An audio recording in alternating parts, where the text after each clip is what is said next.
রামিসা হত্যা ধর্ষণ মামলায় সর্বোচ্চ শাস্তি আশা করে সরকার, বলেছেন আইনমন্ত্রী মোহাম্মদ আসাদুজ্জামান। রবিবার সকালে ঝিনাইদহ শৌলকুপায় জেলা পরিষদের এক অনুষ্ঠানে একথা বলেন তিনি। সংবিধান সংশোধন কমিটিতে এখনো বিরোধী দল কোনো নাম দেয়নি বলেও জানান মন্ত্রী। বলেন, মানবাধিকার কমিশন ও গুম কমিশন আইন বিষয়ে সুপারিশ এসেছে।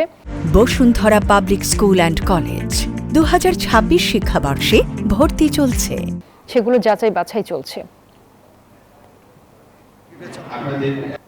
আগামীকাল কোর্ট খুলবে, আদালত খুলবে, সেখানে প্রথম দিনেই এই মামলাটার গুরুত্ব বিবেচনা করে শুনানির জন্য রেখেছেন।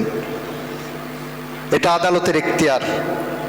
আমরা শুধু আদালতের কাছে প্রার্থনা করতে পারি। আমরা প্রার্থনা করব সর্বোচ্চ সাজা, বাকিটা আদালত যেটা ন্যায় বিচারের স্বার্থে মনে করবেন সেটাই করবেন।